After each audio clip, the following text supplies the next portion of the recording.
So for this session, session 2, what I did was I gave instructions on how the ball should be kicked, focusing mainly on kicking it with the inside of his foot.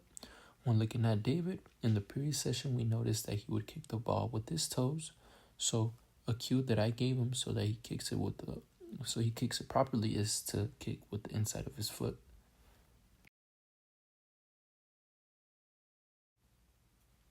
So as we were able to notice, although he did do the correct technique in terms of kicking it with the inside of his foot, we see that his foot placement isn't the best, so this is something we're going to try to fix.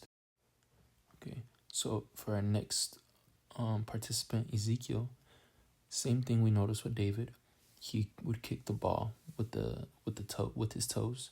So again, the cue we instructed him to do is to kick with the inside of his foot, which is going to allow for him to kick the ball stronger and have more control.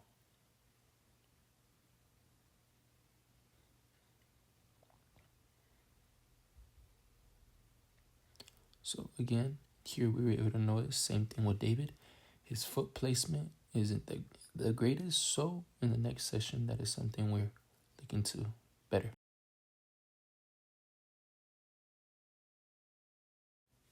So when looking at Andy, same thing again. Here Brian is instructing him that in the last session he had kicked the ball with his toes.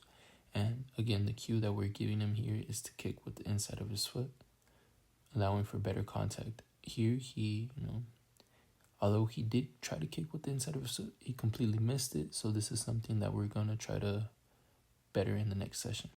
So in this session, we are working on mechanical guidance, being I placed the towel on where their foot placement should be, which is right next to the ball, as here I'm instructing them. The foot right next to the ball, and continue what we learned from the last session, being kicking it with the inside of his foot. So looking at Ezekiel, foot placement looks great, inside of his foot. It's a great kick. So same idea here with David. As we saw in the last session, his foot placement wasn't the greatest, so we instructed him to step on the towel, which is the ideal foot placement when kicking the ball, especially on a PK. So when breaking it down, he did what we told him, and it overall looks like a better kick.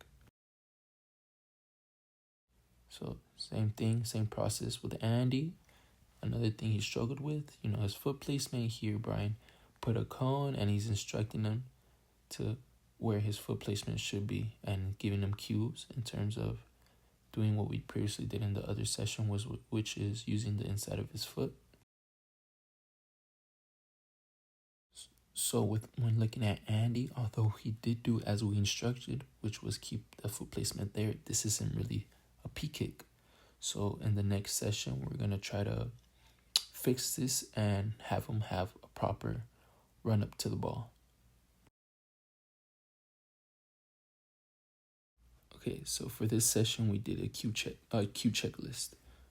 So when looking at Ezekiel's previous sessions, he checked every box that we had told him. We just want him to elevate the chest a bit more, because in the other kicks, the ball was flat, it was on the floor. So for a better PK, we want him to bring up the chest. That's going to allow for an elevated ball, which is going to make it overall better penalty kick. So when looking at it, foot placement looks good. Inside of the foot, chest elevated, a great kick. So when looking at David, last session, he had a great kick. So this session, we just want to fix a couple things up. So something we wanted him to focus on was to elevate the chest, because it allows for a more elevated ball, which is an overall better kick, which is something he does here. He does here perfectly. Great kick. So when looking at Andy, we're looking at the cue checklist. So what we noticed with Andy is he doesn't really follow through as well. And from the last session, he really didn't have an approach to the ball. He just stood right next to it. So Brian is making sure that he follows all those cues, which is strong approach, follow through.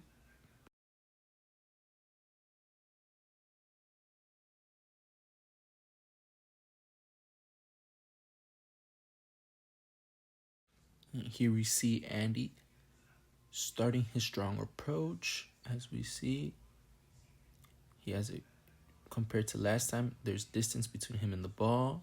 Plants the foot, inside of the foot, followed through. Great kick. So for this session, we're doing attentional cueing. We're noticing that overall our participants are bettering. There's just a little things we need to fix. So here I noticed that Ezekiel kept his head up. He wasn't really looking at the ball, so it's just a quick fix. Yeah.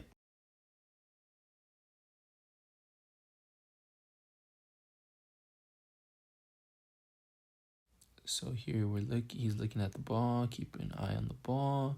Foot placement is good. Inside of the foot, chest high, ball elevated. Overall, better kick.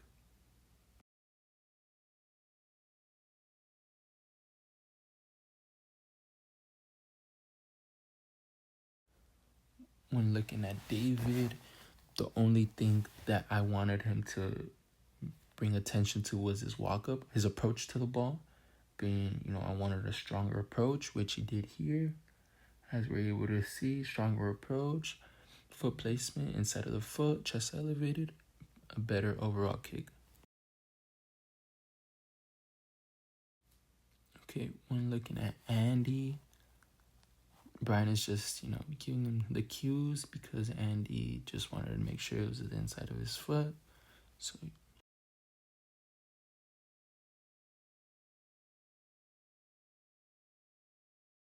So here we're able to see he has a better approach compared to session 3. So a stronger approach, foot placement is good, inside of the foot, perfect kick.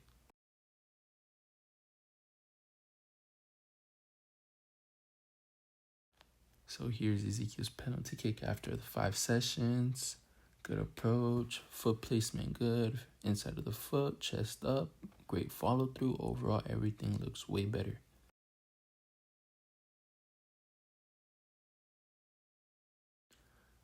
Same thing when looking at David, stronger approach, foot placement close to the ball, inside of the foot, chest high, great kick.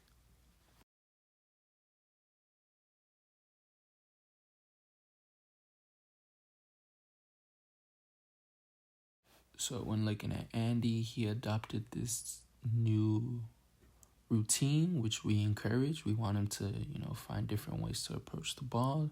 So here he takes his break, strong approach, plant foot close to the ball, inside of the foot, chest high, ball elevated, great kick.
So we believe we achieved our goal. Our participants were able to shoot a PK inside an open goal, and they were able to adopt at least 4 cues we gave them.